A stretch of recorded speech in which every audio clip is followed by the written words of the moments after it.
Chers amis, bienvenue pour cette première rencontre des fraternités de Carême sur notre paroisse Saint-Vincent.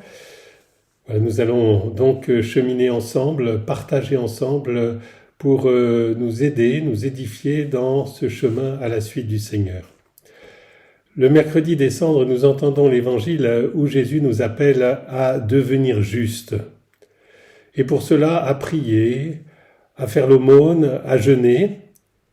Devenir juste signifie ajuster notre vie à Dieu, faire en sorte que ma vie se passe devant Dieu, soit accordée à ce que Dieu attend de moi, à ma vocation de baptiser. En quoi la prière, l'aumône ou le jeûne constituent-ils des moyens pour ajuster ma vie à Dieu ? Tout simplement parce que ce sont des moyens concrets pour aimer Dieu et notre prochain. Ce sont les trois axes par lesquels je peux être plus uni à Dieu dans ma vie concrète. Le Carême propose un chemin de conversion du cœur, de notre cœur. Le risque serait de faire de la prière, de l'aumône et du jeûne des cases à cocher, des efforts à tenir pendant 40 jours et puis après on n'en parle plus. Une sorte de challenge à tenir. Il s'agit au contraire d'ajuster notre vie, notre cœur à Dieu. C'est pourquoi Jésus précise, quand tu pries, quand tu fais l'aumône, quand tu jeûnes, ne cherche pas à être remarqué des hommes. Ce n'est pas dans l'extériorité, dans le fait de faire les choses qui comptent. Mais Dieu, ton Père, voit dans le secret. Il voit ton cœur. Et il te le revaudra. Alors, il nous faut vivre ce carême sous le regard de Dieu, dans un engagement de notre cœur. Pour dire les choses autrement, prenons la parabole de la vigne, du vigneron et du sarment, que Jésus nous propose dans l'évangile de Jean au chapitre 15. Dieu le Père est le vigneron, et Jésus est la vigne, sur lesquelles les sarments que nous sommes sont greffés. Voici ce que dit Jésus. Moi, je suis la vigne, et vous les sarments. Celui qui demeure en moi et en qui je demeure, celui-là porte beaucoup de fruits. Car en dehors de moi, vous ne pouvez rien faire. Ce qui fait la gloire de mon Père, c'est que vous portiez beaucoup de fruits. La joie du Père, la gloire du Père, est que nous portions du fruit, beaucoup de fruits. Quel est ce fruit ? C'est le fruit de la charité. Ce sont les œuvres de miséricorde, comme nous en parlait le pape François. Porter du fruit, nous dit la parabole, demande deux conditions. La première, c'est que le sarment demeure sur la vigne. Demeurez en moi comme moi en vous. Le sarment ne peut pas porter de fruits par lui-même s'il ne demeure pas sur la vigne. La deuxième condition, accepter d'être émondé, d'être taillé, d'être purifié pour porter du fruit. Tout sarment qui porte du fruit, le vigneron, mon Père, le purifie en le taillant pour qu'il en porte davantage. Demeurer sarment sur la vigne, accepter d'être émondé, se laisser émonder, voilà le chemin de la charité et le chemin du carême. Être sarment sur la vigne, c'est le chemin de la prière. Se laisser émonder, c'est le chemin de l'aumône et du jeûne. Cela signifie être simplifié, se débarrasser de tout ce qui encombre notre cœur inutilement, de tout ce qui l'éloigne de Dieu ou le sépare de Dieu.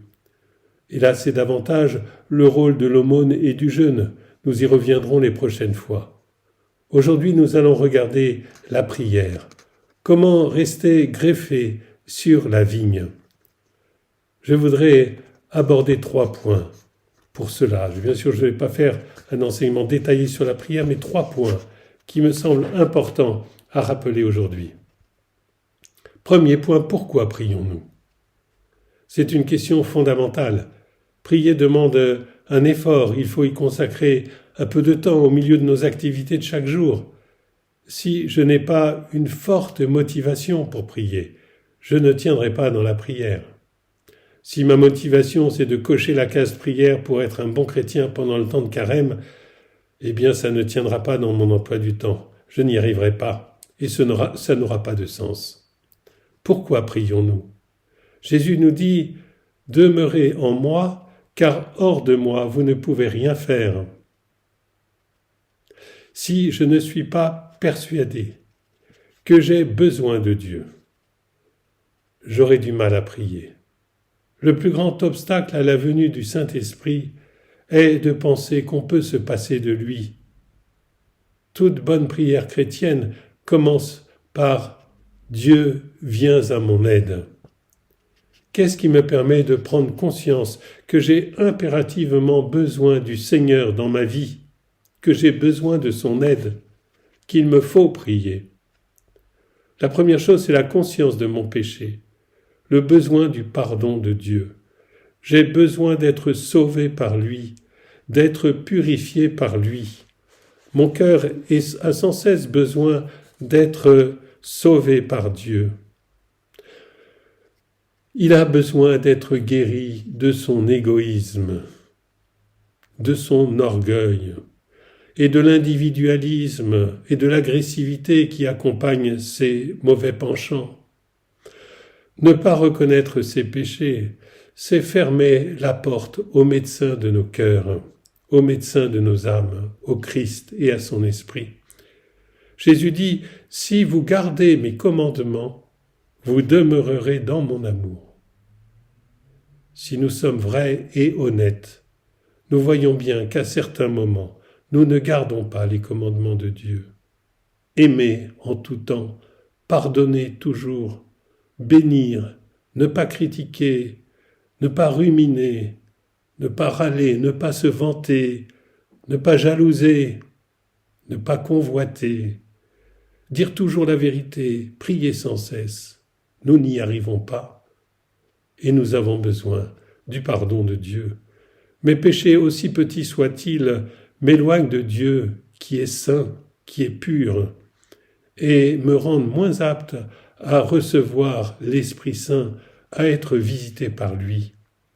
Toute prière doit donc commencer par un acte d'humilité, avec la contrition vis-à-vis du mal que j'ai fait ou du bien que je n'ai pas fait. Dieu, viens à mon aide, pardonne-moi mes offenses.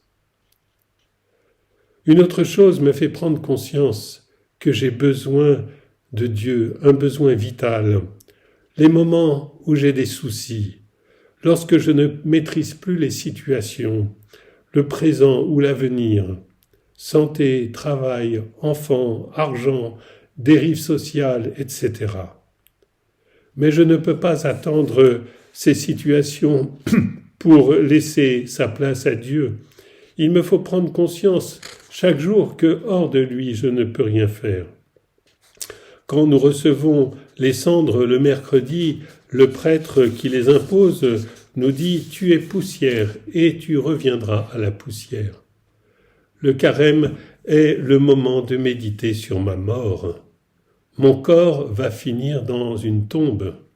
C'est certain. La seule chose que je ne sais pas, c'est quand. Mais mon corps, lui, finira dans la tombe. Et moi, je suis plus que mon corps. Je vais continuer mon existence avec Dieu. Cette âme qui va survivre à mon corps, mon moi véritable, quand il va mourir, comment je m'habitue à être avec Dieu? Comment j'habitue mon âme à demeurer avec Dieu, à être avec lui? N'est-il pas celui qui me donne cette sève spirituelle, cette sève qui me fait être un être à son image? Face à ce mystère, j'ai besoin de m'en remettre à Dieu. J'ai besoin de me tourner vers lui, de m'habituer à être avec lui, qui va me conduire à la vie éternelle, qui est le chemin de la vie éternelle. Alors souvent on dit « je n'ai pas le temps de prier, j'ai trop de choses à faire ». Alors le Seigneur vous répondra « si au lieu de faire ton devoir tout seul, en le portant tout seul, tu le faisais avec moi, moi ton Dieu, je t'ai créé pour être avec toi. en prenant chaque jour 1 minute, 5 minutes avec moi, tu ne seras plus tout seul. Si tu es tout seul, ça ne marchera pas bien. Tu seras confronté à tes limites. Avec mon aide et ma bénédiction, tout ira mieux. Je t'ai créé pour que tu reçoives de moi, ton Créateur, tout ce dont tu as besoin. Oui, il nous faut prendre chaque jour un petit temps de prière. Alors j'en arrive à mon dernier point, qui sera beaucoup plus pratique. Comment poser chaque jour un moment de prière? Vous l'avez compris, si je fais un effort de prière pour cocher une case, la case de la prière, je n'y arriverai pas. Le motif, c'est hors de moi. Vous ne pouvez rien faire. J'ai besoin de Dieu. Si je ne le prie pas, je suis fichu. Je me dirige vers la tombe, c'est tout. De là, ma prière va trouver son sens et sa réalisation. Je vais commencer donc toute prière en ouvrant mon cœur à Dieu. Viens à mon aide, j'ai besoin de toi. Et là, je dis au Seigneur en quoi j'ai besoin de lui. Je suis pécheur, je suis faible, j'ai des soucis. Seigneur, prends pitié de moi, viens à mon aide. Si il ne s'agit pas ici de se culpabiliser ou de se morfondre dans mes problèmes, mais de rencontrer mon Sauveur. Je ne suis pas digne, Seigneur, mais tu es bon. Tu es amour. Je crois en toi, j'ai confiance en toi. Partant de ma faiblesse et de mon besoin, je me tourne avec gratitude et foi vers Dieu. Ainsi, je poursuis ma prière, et c'est la deuxième partie de ma prière, je vais essayer de demeurer tourné vers celui en qui je peux croire et en qui je peux avoir toute gratitude. Et là, tout ce qui peut m'aider à rester tourné vers lui est bon. Une icône, une image que je vais regarder à travers laquelle je vais m'adresser à Dieu. Une parole qui me tient à cœur et que je peux méditer, poursuivre. Une prière que Dieu nous a donnée, le Notre Père. Le Notre Père nous garde tournés vers Dieu. Chaque phrase du Notre Père me tourne vers Dieu avec gratitude et foi. Un chapelet, la Vierge Marie, etc. Le but de ma prière, c'est, prenant conscience que j'ai besoin de Dieu, rester tourné vers lui. Alors il ne s'agit pas de prendre la parole de Dieu, de la lire comme ça, et puis de dire, bon, j'ai lu la parole de Dieu, du coup ma prière est faite, c'est bon, j'ai coché la case, vous voyez. Ça ne me nourrira pas, ça ne nourrira pas mon cœur, ça n'ouvrira pas mon cœur à Dieu. La prière est une orientation du cœur vers Dieu, je me tourne vers lui, je demeure en lui, demeurez en moi comme je demeure en lui, en vous, pardon. Et puis la dernière chose, je termine ma prière par un acte de reconnaissance. Merci Seigneur pour tout ce que tu vas faire pour moi aujourd'hui, pour tout ce que tu as fait pour moi aujourd'hui. Merci aussi pour ces moments que tu m'as permis de vivre avec toi. Viens en mon cœur, demeure en moi, que je puisse vivre avec toi. Voilà, j'arrête là ces quelques mots sur le sens du carême et sur la prière. Pour le temps de partage, je vous rappelle qu'il s'agit de partager sur la façon dont personnellement j'avance avec le Seigneur, avec mes joies et mes peines. Alors vous pouvez partager qu'est-ce qui m'a touché dans ces mots que je viens d'entendre de la part du Père Christophe. Est-ce que j'arrive à prier concrètement chaque jour? Et en quoi je vais essayer de m'engager davantage à prier cette semaine? Quelle décision je souhaite prendre? Voilà quelques pistes pour votre partage.